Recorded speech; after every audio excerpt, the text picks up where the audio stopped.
আসসালামু আলাইকুম ওয়া রাহমাতুল্লাহ। আলহামদুলিল্লাহি রাব্বিল আলামিন। ওয়াসসালাতু ওয়াসসালামু আলা রাসূলিল আমিন। আম্মা বা'দ। একটি হাদিস কিভাবে সহিহ হয়? এই প্রশ্নটি অনেক দিন ধরে আমার কাছে আসছে কিন্তু সময়ের অভাবে দিতে পারিনি। আজকে ইনশাআল্লাহ বোর্ডে সনদ লিখে দিয়ে আমি বুঝাবো যে কিভাবে একটি হাদিস সহিহ হয়।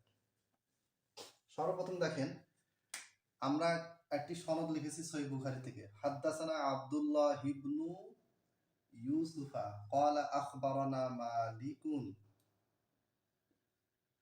আন ইবনি শিহাবিন আন মুহাম্মাদ ইবনি জুবাইর ইবনি মুতাইমিন আন আবিহি।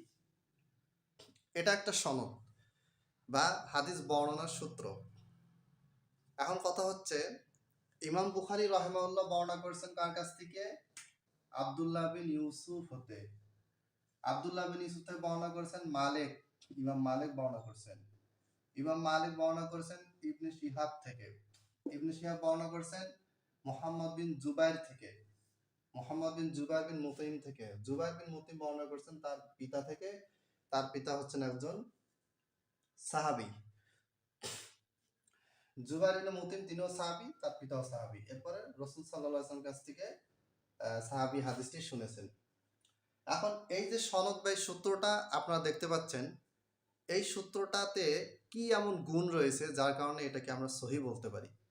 আমরা দেখব যে এই সনদে কি কি গুণ রয়েছে, অথবা যে কোনো সহিহ হাদিসের সনদে, সহিহ হাদিস ইসনাদু সহিহ, এই যে সানাদু সহিহ, এই কথাগুলি যে বলা হচ্ছে যে এই হাদিসটির সনদ সহিহ, এই হাদিসটির বর্ণনা সূত্র সহিহ, এটি কিভাবে আসছে? পাঁচটি গুণ, পাঁচটি বৈশিষ্ট্য যদি কোনো হাদিসের বর্ণনা সূত্রের মধ্যে থাকে, তাহলে সেই হাদিসটিকে সহিহ বলা হয়, সেই হাদিসের সনদটিকে সহিহ বলা হয় এবং মতনটিকেও সহিহ বলা হয়। এক নাম্বার হচ্ছে ইত্তিসালুস সানাদি। আমরা দেখতে পাচ্ছি ইত্তিসালুস সানাদি। এক নাম্বার হচ্ছে ইত্তিসালুস সানাদ, অর্থাৎ সনদের ভিতরে সংযুক্তি থাকবে। সংযুক্তি মানে কি? একজন আরেকজনের কাছ থেকে বর্ণনা করবে, কোন রকম মাঝখানে গ্যাপ পড়বে না। ইমাম বুখারী বর্ণনা করেছেন কার কাছ থেকে? ইনার কাছ থেকে। ইমাম বুখারী হচ্ছেন প্রথম রাবী। ইমাম বুখারীর ওস্তাদ হচ্ছে আব্দুল্লাহ বিন ইউসুফ। আব্দুল্লাহ বিন ইউসুফের ওস্তাদকে ইমাম মালিক। ইমাম মালিকের ওস্তাদকে ইবনে শিহাব আজ-জুহরি। ইবনে শিহাব আজ-জুহরি রাহিমাহুল্লাহ ওস্তাদকে মুহাম্মদ বিন জুবাইর বিন মুতাইম। ইনি হচ্ছেন সাহাবী। তিনি বর্ণনা করেছেন তার পিতা থেকে। পিতা বর্ণনা করেছে রাসূল সাল্লাল্লাহু আলাইহি সাল্লামের কাছ থেকে।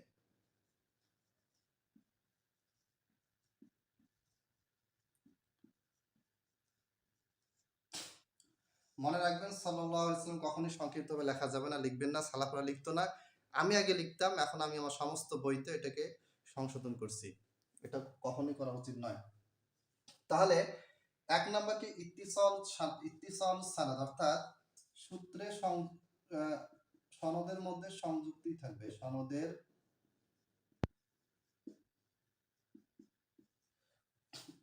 দুই নাম্বার হচ্ছে আদালাতুর রুয়াতি।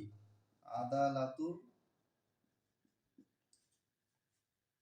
এই যে ব্যক্তিরা যারা বর্ণনা করেছেন, এই ব্যক্তিগুলি কেমন, তাদের চরিত্র কেমন, আমল আখলাক কেমন, এই সবগুলি বিচার বিবেচনা করা হয়েছে এবং এটা প্রমাণ হয়েছে এনারা সবাই হচ্ছেন আদালত প্রাপ্ত, ন্যায় পরায়ণ। ন্যায় পরায়ণ মানে তাদের তাকওয়াবান, এক কথায় তাকওয়াবান ভালো মানুষ। তাহলে এক নম্বরে হচ্ছে ওস্তাদ ছাত্রকে, ছাত্র ওস্তাদের কাছে বর্ণনা করবে, ওস্তাদ তার ওস্তাদ। এইভাবে করে প্রত্যেকটা ব্যক্তির সাথে প্রত্যেকটা ব্যক্তির ইত্তেসাল থাকতে হবে। ইত্তেসাল মানে সংযুক্তি। কি সংযুক্তি? দেখা সাক্ষাৎ হতে হবে, সরাসরি হাদিস শ্রবণ থাকতে হবে। সরাসরি হাদিস শ্রবণ সেটা উল্লেখ আছে, যেমন বলা হয়েছে হাদ্দাসানা, আমাদেরকে হাদিস বর্ণনা করেছেন। ইমাম বুখারী বলতেছেন যে আব্দুল্লাহ বিন ইউসুফ আমাদেরকে হাদিস বর্ণনা করেছেন। ক্বালা মানে আব্দুল্লাহ বিন ইউসুফ বলতেছেন আখবারানা, আমাদেরকে সংবাদ দিয়েছেন বা হাদিস বলেছেন। কে বলেছেন? মালিক, ইমাম মালিক। ইমাম মালিক কার থেকে বর্ণনা করেছেন? ইবনে শিহাব আজ-জুহরি থেকে। ইবনে শিহাব আজ-জুহরি কার থেকে? মুহাম্মদ বিন জুবাইর বিন মুতিম থেকে। তিনি বর্ণনা করেছেন তার পিতা থেকে। এভাবে প্রত্যেকটা ছাত্রই তার ওস্তাদকে পেয়েছেন, সরাসরি দেখেছেন, হাদিস শুনেছেন। তাহলে ইত্তিসালুস সানাদি, সনদের ভিতরে সংযুক্তি, এটা কি হয়ে গেল? প্রমাণিত হলো, পাওয়া গেল। দুই নাম্বার, এটা 2 নাম্বার হচ্ছে আদালাতুর রুয়াতি, এই প্রত্যেকটা ব্যক্তি কিন্তু ন্যায়পরায়ণ তাকওয়াবান ছিলেন। 3 নাম্বার হচ্ছে দপ্তুর রুয়াতি,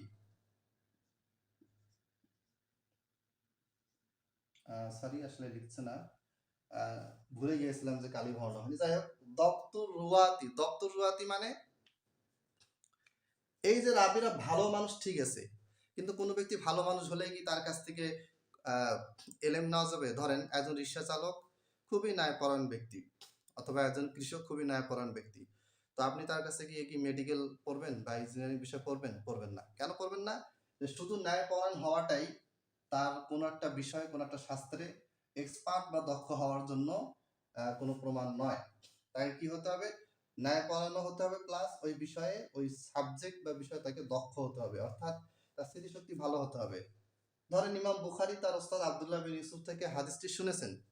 ইমাম বুখারীর স্মৃতিশক্তি ভালো, যেভাবে শুনেছেন সেইভাবে তার মনে আছে, তিনি কোনো ভুল করেননি, অর্থাৎ আয়ত্ত শক্তি ভালো, মুখস্থ শক্তি ভালো, স্মৃতিশক্তি এক কথায় সব দিক থেকে ভালো, ইন্টেলিজেন্ট, মেধাবী, যার হাদিস বর্ণনায় কোনো ভুল ত্রুটি হয়নি। এইরকম রাবিকে বলা হয় দপ্ত রুয়াতি। রুয়াতুন শব্দটা রাউই, রাবি শব্দের এক বচন। 2 নাম্বার হচ্ছে আদামুল ইল্লা। আদামুল ইল্লা মানে গোপন কোনো ত্রুটি থাকবে না। গোপন ত্রুটি কি? দেখতে মনে হবে যে কোনো সমস্যা নেই, কিন্তু গোপন একটা ত্রুটি আছে। কি রকম গোপন ত্রুটি? আসলে ইলাল সম্পর্কে আলাদা একটা ভিডিও করার ইচ্ছা আছে। তো গোপন ত্রুটি হচ্ছে, যেমন ধরেন রফল এদান না করার একটা হাদিস আছে, যে আব্দুল্লাহ বিন মাসউদ রাদিয়াল্লাহু আনহু থেকে বর্ণিত, যে লাম ইয়ারফা ইয়াদাইহি ইল্লা মাওয়াতান ওয়াহিদা, তিনি একবার ব্যতীত আর হাত তুলেননি। এই হাদিসের সনদে যতগুলি রাবি আছে মোটামুটি সবাই গ্রহণযোগ্য। তার ভিতরে একজন হচ্ছেন সুফিয়ান আস-সাউরি রাহিমাহুল্লাহ। সুফিয়ান আস-সাউরি রাহিমাহুল্লাহ দেখলেই আমরা বুঝতে পারি ইনি হচ্ছেন হাদিসের সবচেয়ে টপ লেভেলের একজন হাদিস, ইমামুল হাদিস। কিন্তু সুফিয়ান সাউরি রাহিমাহুল্লাহ বর্ণনা করেছেন আন শব্দ দিয়ে, আর আন শব্দটা, তিনি ছিলেন মুদাল্লিস রাবি, তাদলিস করার কারণে এটা দুর্বল। কিন্তু এটা চট করে সনদটা দেখলে বোঝা যাবে না। আমি যেটা বললাম এটা অনেকে বুঝবেন না, এটাও ইনশাআল্লাহ একসময় আমি সনদ লিখে বুঝিয়ে দিব তাদলিস মুদাল্লিস আলোচনায়। তাহলে আদামুল ইল্লাত থাকবে না। আদামুল ইল্লাত কি? কোনো গোপন ত্রুটি থাকবে না। বাহ্যিকভাবে মনে হচ্ছে যে কোনো ত্রুটি নেই, কিন্তু একজন প্রাজ্ঞ, এক্সপার্ট হাদিস বিশারদ, মুহাক্কিক যখন দেখেন, তখন তিনি এই সনদটা দেখলেই তিনি বুঝে ফেলেন যে না, এর ভিতরে একটা সমস্যা আছে।